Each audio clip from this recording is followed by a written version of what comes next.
1 2 3 4 5 6 7 8 9 পরপর 1 থেকে 9টা স্বাভাবিক সংখ্যা বা ন্যাচারাল নাম্বার আছে, কোনো গ্যাপ নেই, পরপর কমন ডিফারেন্স হচ্ছে 1 করে।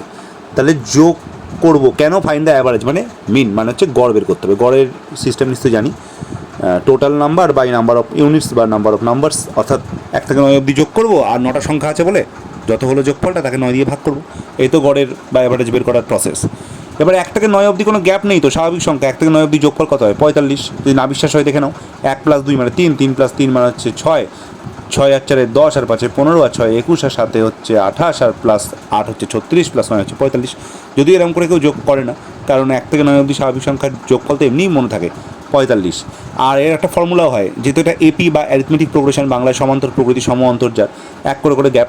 সমান্তর প্রকৃতির এসএনের যে ফর্মুলা, এক লাইনে একটা ফর্মুলার মাধ্যমে আমরা এসএন বা সামটা বের করে নিতে পারি, ঠিক আছে?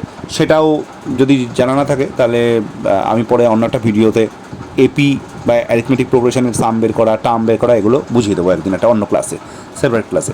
যাই হোক, আপাতত যদি ফর্মুলা না জানা থাকে বা কনসেপ্ট না ক্লিয়ার থাকে, এমনি যোগ করে নাও। দেখো আমি মুখে মুখে যোগ করলাম, 2 সেকেন্ড লাগলো, এমনিতেও যোগ করলে 45ই হচ্ছে, 45। তো 45কে 9 দিয়ে যদি ডিভাইড করি কত হয়? 9 দিয়ে, 9টা সংখ্যা আছে, 5 হয়, 5।